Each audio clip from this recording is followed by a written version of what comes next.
Israel যুক্তরাষ্ট্রকে কাঁপাতে এবার নতুন মাস্টার প্ল্যানের ঘোষণা দিল ইরান। মুসলিম দেশগুলোকে নিয়ে শক্তিশালী জোটের ডাক দিয়েছে দেশটি। তবে কি পশ্চিমা সামরিক জোট ন্যাটোর মতো মুসলিম দেশগুলোকে নিয়েও তৈরি হবে নতুন জোট? সব ভেদাভেদ ভুলে ইরানের ডাকে এবার এক ছাতার নিচে চলে আসবে পুরো মুসলিম বিশ্ব। এবার বিশ্ব চালাবে মুসলিমরা। ইসরায়েল ও যুক্তরাষ্ট্রের ক্রমবর্ধমান সামরিক হুমকির মাঝেই এবার মুসলিম দেশগুলোকে নিয়ে নতুন নিরাপত্তা জোট গঠনের প্রস্তাব দিয়েছে ইরান। তেহরানের দাবি, আঞ্চলিক নিরাপত্তা নিশ্চিত করতে বাইরের শক্তির উপর নির্ভরশীলতা নয়, বরং মুসলিম দেশগুলোর ঐক্যই হতে পারে সবচেয়ে কার্যকর পথ।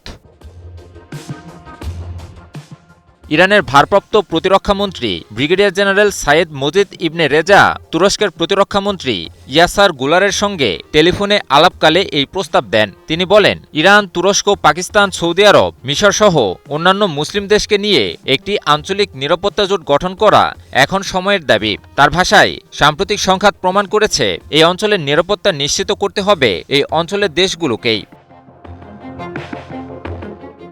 ইরানি প্রতিরক্ষামন্ত্রী আরও দাবি করেন, প্রতিবেশী দেশগুলোর অনুরোধে যুক্তরাষ্ট্রের সঙ্গে যুদ্ধবিরতির সমঝোতা হলেও ওয়াশিংটনের প্রতিশ্রুতির উপর তেহরানের আস্থা নেই। তিনি বলেন, চুক্তি লঙ্ঘনের যে কোনো চেষ্টা হলে তার জবাব দিতে ইরানের সশস্ত্র বাহিনী পুরোপুরি প্রস্তুত রয়েছে। ইরানের সংবাদমাধ্যম মেহের নিউজ এজেন্সি এক প্রতিবেদনে তুলে ধরে এই খবর।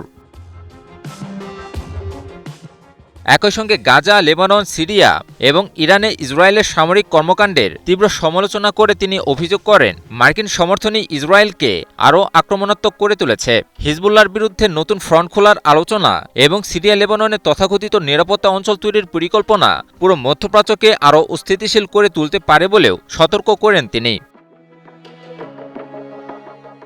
অন্যদিকে তুরস্কের প্রতিরক্ষামন্ত্রী ইয়াসার গুলার যুদ্ধবিরতি সমঝোতার পূর্ণ বাস্তবায়ন এবং কূটনৈতিক প্রচেষ্টা অব্যাহত রাখার পক্ষে সমর্থন জানিয়েছেন। পাশাপাশি সীমান্ত নিরাপত্তা, সন্ত্রাসবাদ দমন এবং আঞ্চলিক স্থিতিশীলতা রক্ষায় ইরানের সঙ্গে সহযোগিতা আরও জোরদারের আগ্রহ প্রকাশ করেছেন। তার মতে, মধ্যপ্রাচ্যে স্থায়ী শান্তি প্রতিষ্ঠার একমাত্র পথ হল আঞ্চলিক ঐক্য ও পারস্পরিক সহযোগিতা।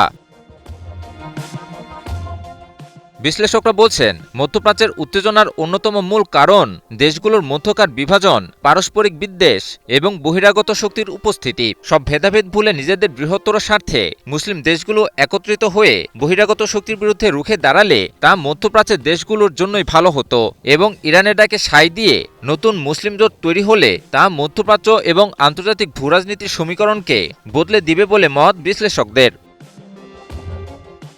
ইমন আলী, নিউজ 24।